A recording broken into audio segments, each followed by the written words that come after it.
আজকে যা হলো তাকে টাকার বৃষ্টি বললে একটুও ভুল হবে না। গত কয়েকদিনের সব টেনশন ঝেড়ে ফেলে ভারতীয় শেয়ার বাজার আজ এক ঐতিহাসিক দিন দেখল।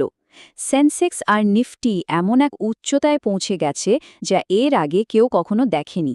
চলুন এই অসাধারণ দিনের পুরো গল্পটা একটু বিস্তারিতভাবে জেনে নেওয়া যাক।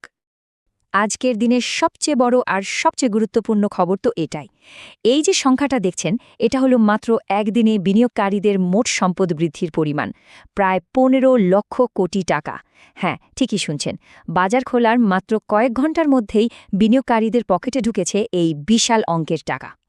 আর আজকের এই উৎসবের আসল ছবিটা তো এখানেই স্পষ্ট। দেখুন, সেন্সেক্স প্রায় ২,৮০০ পয়েন্টের এক অবিশ্বাস্য লাভ দিয়েছে আর ৭৭,৪০০ লেভেলও পার করে ফেলেছে। অন্যদিকে নিফটিও কিন্তু পিছিয়ে নেই, প্রায় ৮০০ পয়েন্ট বেড়ে ২৩,৯০০ মাইল ফলক ছুঁয়েছে। মানে দুটো সূচকই আজ নিজেদের সর্বকালের সেরা রেকর্ডে পৌঁছে গেছে। কিন্তু এখন আসল প্রশ্ন হল, বাজারের এই রকেট গতির পেছনের কারণটা ঠিক কী? চলুন পরের কয়েকটা স্লাইডে এই বিষয়টাই একটু গভীরে গিয়ে খুঁজে দেখি। এই প্রশ্নটাই তো এখন সবার মনে ঘুরছে, তাই না? যে রাতারাতি এমন কি হলো যে বাজার এতটা পজিটিভ হয়ে গেল? এর উত্তরটা কিন্তু লুকিয়ে আছে কয়েকটা বড় আন্তর্জাতিক আর দেশীয় ঘটনার মধ্যে, যা বিনিয়োগকারীদের মধ্যে নতুন করে সাহস জুগিয়েছে। আসলে এই ঐতিহাসিক উত্থানের পেছনে মূলত তিনটে শক্তিশালী কারণ কাজ করেছে। প্রথমত, ইরান আর আমেরিকার মধ্যে যুদ্ধবিরতির একটা বড় খবর। দ্বিতীয়ত, এর ফলে অপরিশোধিত তেলের দামে পতন। আর তৃতীয়ত, আমাদের দেশের রিজার্ভ ব্যাংকের সুদের হার না বাড়ানোর সিদ্ধান্ত। এই তিনটে জিনিস একসাথে মিলে বাজারে যেন নতুন করে প্রাণ এনে দিয়েছে। দেখুন, এই দুটো বিষয়ের মধ্যে সম্পর্কটা বোঝা খুব জরুরি। ইরান আর আমেরিকার মধ্যে যে ২ সপ্তাহের যুদ্ধবিরতির খবর এসেছে, তাতে সারা বিশ্বে একটা স্বস্তির হাওয়া বইছে। আর এর সরাসরি প্রভাব পড়েছে অপরিশোধিত তেলের দামে, যা অনেকটাই কমে গেছে। এখন ভারতের মতো দেশ যারা তেল আমদানি করে, তাদের জন্য এটা বিশাল একটা ভালো খবর, কারণ এতে এভিয়েশন থেকে শুরু করে অনেক কোম্পানির খরচ কমে যায় আর লাভ বেড়ে যায়। শুধু আন্তর্জাতিক খবরই নয়, দেশের ভেতরের এই খবরটাও কিন্তু বাজারের জন্য দারুণ একটা বুস্ট ছিল।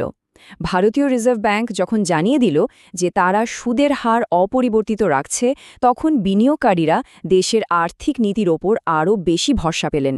এই স্থিতিশীলতার আশ্বাসটাই বাজারকে আরও শক্তিশালী করে তুলেছে। বেশ, কারণগুলো তো বোঝা গেল।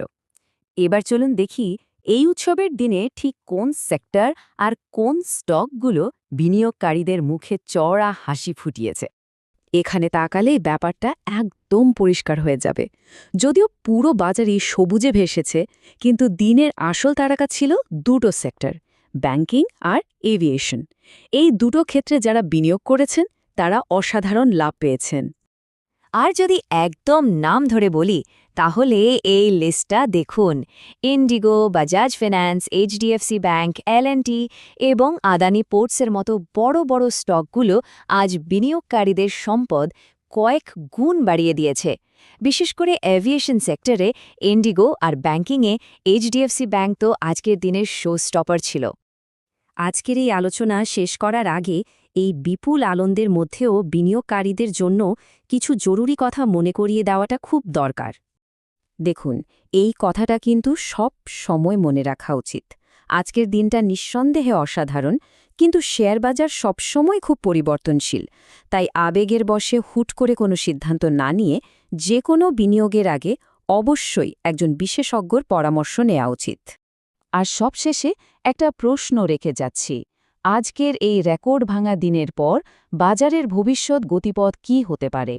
এই যে গতিটা আমরা দেখলাম, এটা কি এভাবেই চলতে থাকবে, নাকি খুব তাড়াতাড়ি বাজারে একটা কারেকশন বা সংশোধন দেখতে পাওয়ার সম্ভাবনা আছে? অবশ্যই ভাবুন আর বাজারের খবরের দিকে নজর রাখুন। ধন্যবাদ।